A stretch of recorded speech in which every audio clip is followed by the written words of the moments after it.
had a wonderful meeting on healthcare yesterday, you probably know, Bob, and so we're moving along. Hello, Thomas. Thank you very much for being here to discuss two crucial votes taking place in Congress tomorrow on vital safety and national security legislation. We're joined by the chairman of the House Judiciary, Bob Goodlatte, friend of mine for a long time. Bob is one of the most skilled legislators in Congress, and you didn't even tell me to say that, Bob, right? And he's worked with law enforcement to write a series of critical immigration bills that will close the dangerous loopholes exploited by criminals, gang members, drug dealers, killers, terrorists. MS-13 is a prime target, bad people, and we've gotten many of them out already. You know, we're pretty much at the 50% mark. We're getting them out as fast as we can get them out. We're freeing up towns. We're actually liberating towns, if you can believe that we have to do that in the United States of America. But we're doing it, and we're doing it fast. Also with us today are Congressman Peter King, another friend, Lou Barletta. Where's Lou? Lou, another friend. So you're running for governor, Lou? Look behind you, Lou. You can make a big announcement today. Lou Barletta, an early supporter. Thank you, Lou. And David Young. Tomorrow the House will vote on the No Sanctuary for Criminals Act. It's been in the works for a long time. People have wanted it, Bob, for a long time. But we were able to get this process going, and I hope you're going to be successful. You'll be successful tomorrow with the vote? We will. Good. Which will cut federal grant money to cities that shield dangerous criminal aliens from being turned over to federal law enforcement. The House will also vote on Kate's Law, named for Kate Steinle, who was killed by an illegal immigrant and who's been deported 5 times. This law will enhance criminal penalties for those who repeatedly re-enter the country illegally. Countless innocent Americans, including the loved ones of many families in the room, and many of these families are friends of mine, great friends of mine, that I got to know over the campaign trail because they fought so hard for this.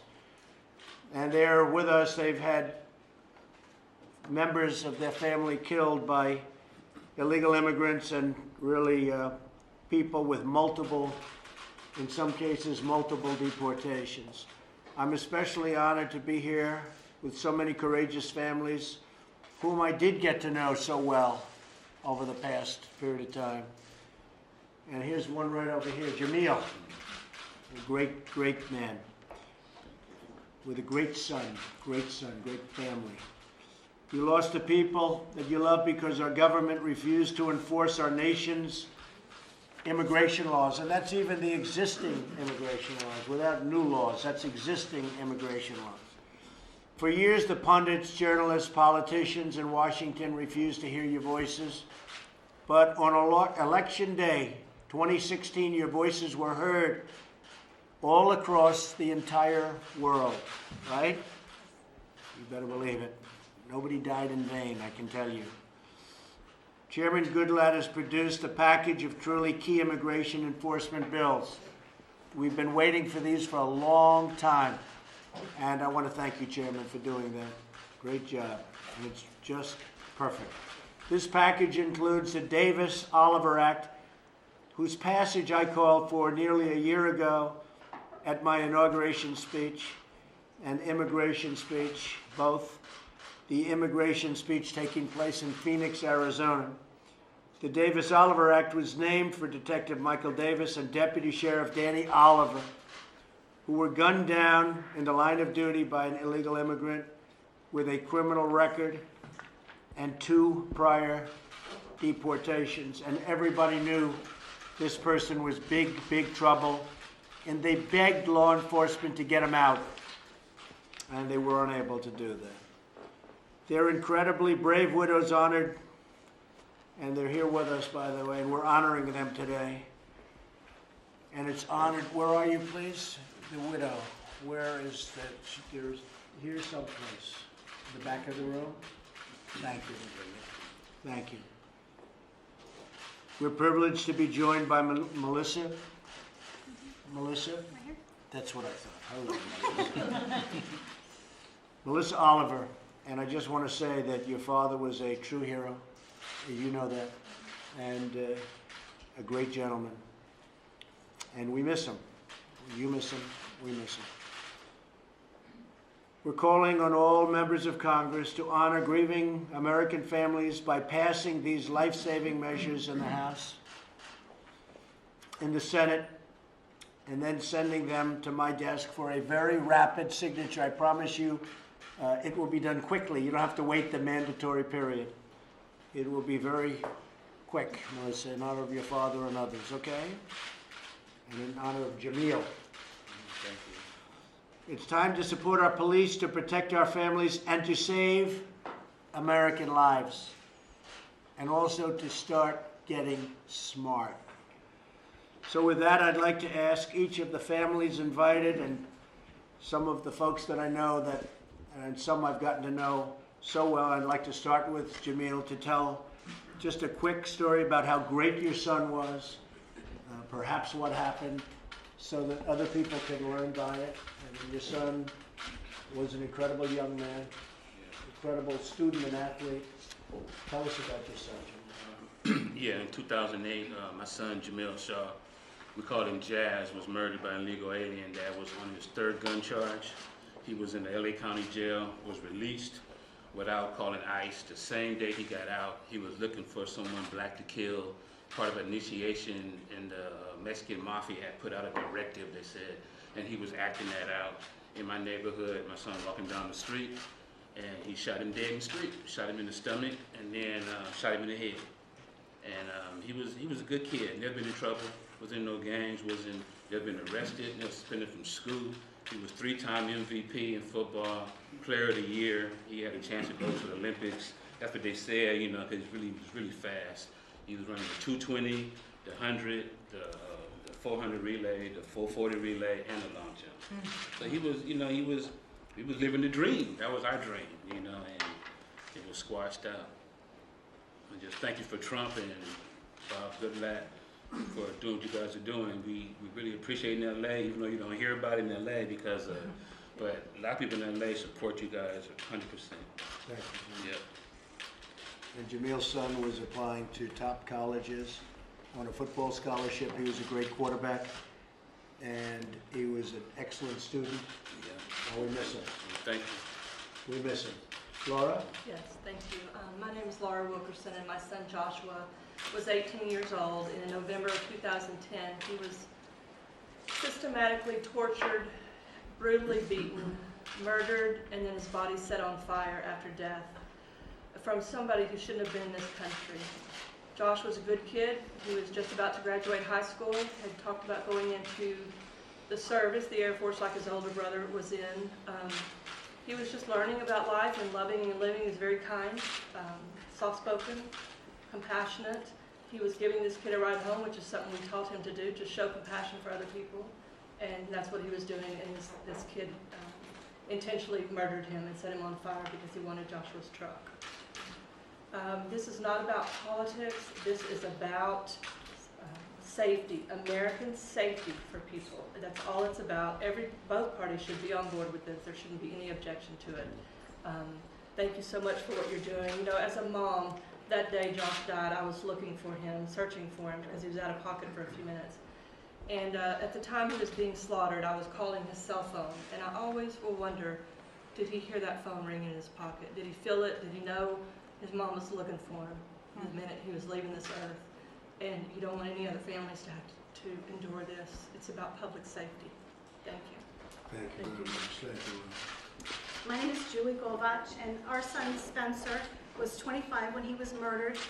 He was a small business owner. He had his own guitar shop, and with the economy struggling, he took on a full-time job at a warehouse because he had 10 employees, and he wanted to keep them employed. So he was hardworking, never got in any trouble, was the light of our life. He had a great sense of humor. He could talk with anybody. He had friends that were 9-year-old guitar students and 70-year-old guys that would come in and talk, and he was very well loved. He, after relocating his business, he decided to spend some time with his girlfriend. And after he dropped her off, it was a little after midnight, so it was her birthday, and he gave her a kiss and told her he loved her and happy birthday and he'd see her tomorrow. And he drove about 10 minutes and was waiting at a red light, and an illegal alien was in the progress of a shooting spree. Our son was the second of 4 shot that night. And we've lost everything. He was my only child. I want some action. If this would have been done years ago, my son would still be here. The person that shot him had been deported 4 times, was living and presumably working. We were never able to get a lot of detail on the person that murdered our son, and could just live and work comfortably in Houston, Texas, and that shouldn't have happened. I want action. I want some action so nobody else has to go through the loss that we feel. And while this guy was also in prison, he went to kill a rival gang member, and he could have received 20 years additional sentence, and he got the minimum 5 additional years. If they would have even given him half, it would have been 10 years, and I would still have my son. This is not anything you want anybody to ever go through. I want some action. I don't want anybody else in my family, and I don't want anybody else to feel what we have to feel. I'm just going to add this one thing too. This killer had been deported 4 times. He had a 15-year rap sheet. Violent burglaries. The gun that he used to kill my son was acquired, and we now know, in a burglary 2 weeks prior to this. And he was just out fun shooting. And this is what some politicians in the country have decided is acceptable for us. It's not acceptable. While these politicians are sitting at home on the holidays, all warm and cozy with their families, most of us are at the cemetery. Okay. And it's just not acceptable. Thank you. My name's Mary Ann Mendoza, and my son, Sergeant Brandon Mendoza of the Mesa, Arizona Police Department, was a wonderful son, an amazing man, and an incredible police officer. He had been given a job to clean up a south of town area. Drug dealers had overtaken a neighborhood. He became a modern-day beat cop, met everybody in his beat door to door. They invited him in for dinners. He checked in on the elderly. He cleaned up the park. As you drive by the park now, families have now reclaimed this area, and they have barbecues, they have kickball games, they enjoy the park. And Brandon was on his way home on Mother's Day, May 12, 2014, from work after protecting his community. And an illegal, previously committed or previously convicted criminal had driven over 35 miles the wrong way on 4 different freeways in Phoenix, was 3 times the legal limit drunk, high on meth, and slammed head-on into my son and killed him. My world has been devastated since, and what I've learned, not only about the fact of the rampantness of illegal criminals allowed to stay in our country, is that the leniency of our court systems, the very crimes that American citizens commit and are held to the highest degree, these illegal criminals are given half the sentences. Their felonies are reduced to misdemeanors. They serve half the time. They're allowed to go back out onto our streets. And I'm tired of our politicians not caring about their fellow Americans. When did it ever become more important to our elected officials to protect illegal criminals in our country and not care about us?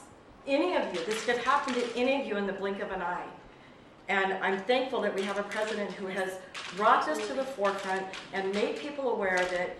And this is all any of us families have ever tried to do, was bring awareness and make you realize this can be you tomorrow. So please support our president and make sure that your politicians are voting the way that their constituents want them to vote, because this isn't what's happening in our country. Thank you. Thank you, Mary. Thank you. Melissa, tell us about your father. My name is Melissa Oliver Stores. I'm here on behalf of my mom, my sister, and most importantly, my father, Deputy Danny Oliver of Sacramento County. He was a law enforcement officer, and he was killed in the line of duty on October 24th, 2014. The man that murdered my father was deported twice previously and returned to our country illegally. This senseless crime has affected my family and I in many ways that are unexplainable. The pain is tremendous, and it's something we'll never get over. I think it's important that we focus on these laws and getting them passed, such as Kate's Law, and definitely most importantly for me personally is the Davis-Oliver Act. We need our law enforcement officers to have more information about these people that are in our country illegally, and so we can go ahead and get them detained, and so this can't happen to another family. A little bit about my dad. He had a heart of gold. He cared about everyone. He put everyone before himself, no matter what, whether it was me, my sister, my mom, and all of our other family members. He did whatever he could to keep us all together. He worked hard in his communities to make the worst high crime rate areas just feel a little bit safer.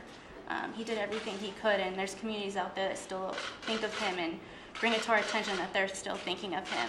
And that's what's most important to us, is we don't want him or any other victim to be forgotten. So I know that that's definitely something that we all need to focus on as a country, and I think we'll just continue to remember them, and we'll never forget any of the victims. Thank you very much. Juan? His name's Juan Pina. My daughter, Christy Sue Pina, she was murdered, she was strangled, stabbed, raped, sodomized. Her nude body was thrown in an artichoke field in the middle of winter. The person that did this, back in '87, he had kidnapped another 14-year-old girl. He tortured her, got put in jail, $50,000 bail, $5,000. He got out, went back to Mexico. This was in July of '87. In September, he came back. He kidnapped another one. Did the same thing, maybe just a little bit worse than the first one. Got put in jail again. Same thing, another slap on the arm, the hand, or whatever. And went back to Mexico. Came back in '90, February the 8th, they found my daughter out there in an artichoke field. And he took off. They didn't catch him that time. He left, but they had an idea who it was. A few months later, he came back, tried to kidnap a little 12-year-old at 7 o'clock in the morning on her way to school. The system, would have kept him the first time for what he did. I mean, he kidnapped, raped, everything. I mean, you don't get out. But I've gone round and round with the district attorney there in our county, and we don't see eye to eye on a lot of stuff. They wanted me to keep my mouth shut about a lot of things, but I don't. I'm my daughter's voice. And what I think that Mr. President here is trying to do is the best thing ever.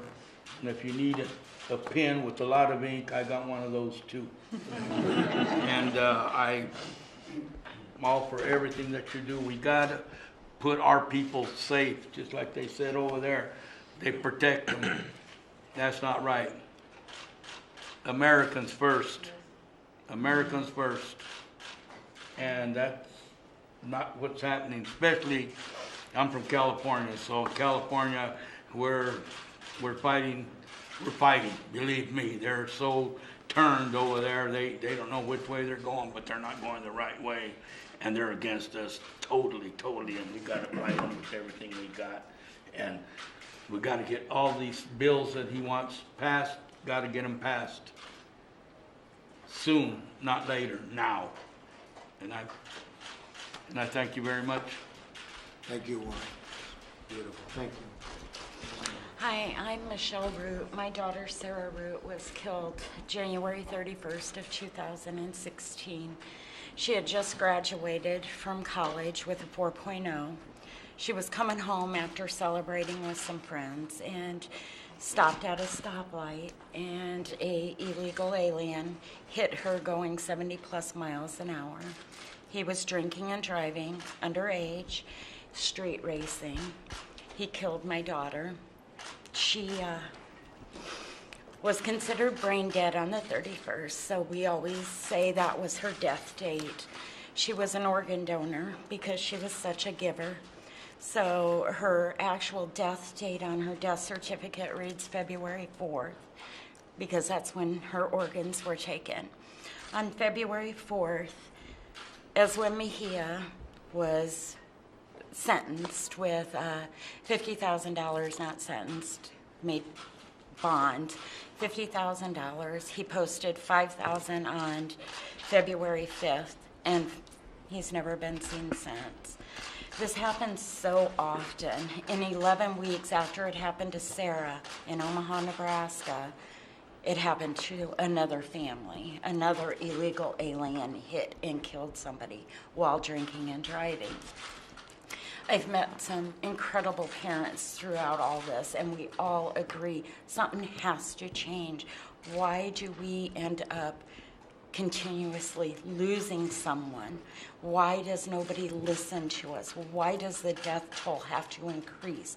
Why do we have to continue to have victims of identity theft from illegals? Why do we have to encounter any type of violence? And I'm sorry, these laws that are trying to be passed, most of them are common sense. And until this happened to me, I thought this is what was in place. And to find out it wasn't was terrifying to me. And I am telling you, these congressmen and senators that don't vote for these laws, the blood is on their hands for the next victim and that victim's family. So let's make some changes. I thank God every day for President Trump and his support of us. I thank God every day for Congressman Young for the support I have in Iowa is incredible. It's never going to bring Sarah back. I have to be her voice, and you guys helping us get that voice out there has been incredible to our family and to Sarah. And she deserves to be known. She does not deserve to be dead. She was just starting her life at 21 years old with her criminal investigations degree that she had just gotten 15 hours prior to being killed. Now we protected Ezra Mejia. Now it's time to protect the American citizens. Thank you. Thank you very much. And everybody loves Sarah. And Sarah was the #1 student by far, they say, in her class. Graduated just prior to a horrible event, and she was the #1 student in her class. So thank you for being here. Would you like to say something, Sabina? I'm Sabina Durden. I'm better known as Dom's mom. I'm a legal immigrant, and I did it the right way. I came here knowing I wanted to be here. I had to go through certain steps, so I did that, and I'm a proud citizen now. And I had one child, my son Dominic. I brought him with me. That's all I got. He was my only child. He was a funny man. He was working for the sheriff's department in Riverside as a 911 dispatcher, wanted to become motorcycle officer and then end up in the helicopter unit for Riverside Sheriff's Department. Never had any problems with my son. He was my best friend, my only family here. I have no family left. And on July 12, 2012, an illegal from Guatemala with 2 felonies, previous deportation, 2 DUIs, always got probation for it, never really served any time, didn't think our laws mattered, didn't care, turned his truck uninsured, unlicensed, unregistered again, turned it in front of my son and hit him so hard that he threw him in a wall, broke his neck and killed him instantly. The guy tried to run away, but some Marines were behind my son and they stayed there and kept him there.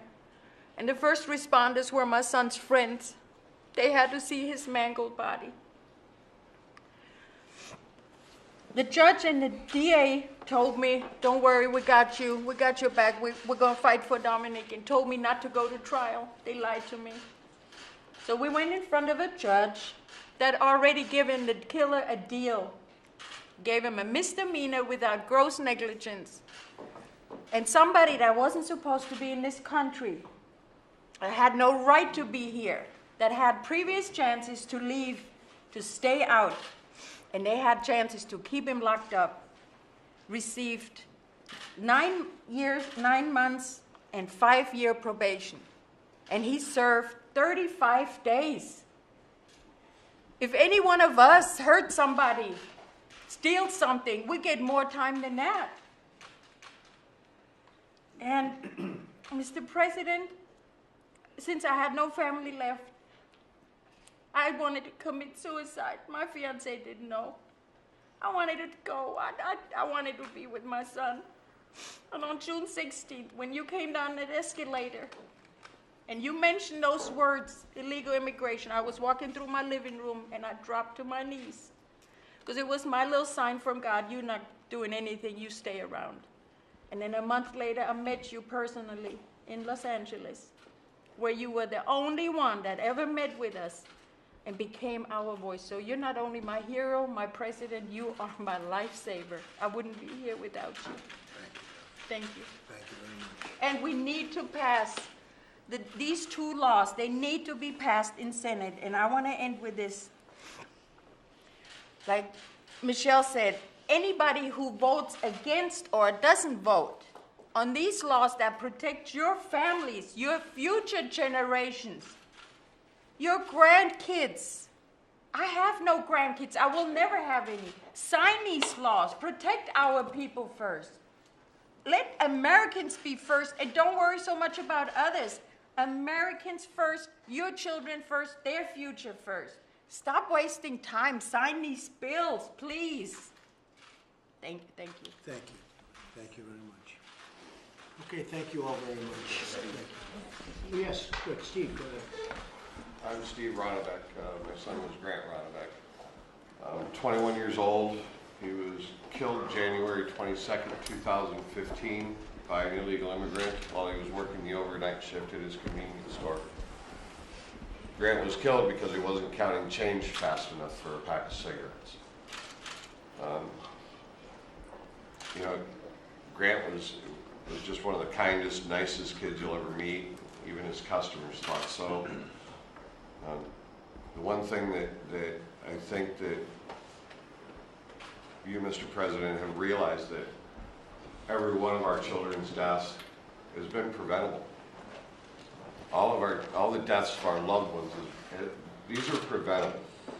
And Mr. President, Chairman Goodlatte, I think you guys realize that, and that's why you're doing what you're doing, and I want to thank you both for what you're doing. Passing these laws is instrumental. I don't think I would wish the devastation that we felt every day on anyone. And again, when your child's death was preventable, it's even harder than if they were to die from cancer or something like that. It rips part of you away that you'll never get back. So I want to thank you both for what you're doing and everything you have done. Thank you, Steve. And the fact is, you're right. They were all preventable. Every one in this room. Totally preventable. And I appreciate you very much being here. Thank you very much. And thank you to all. Thank you all. Thank you very much. Thank you.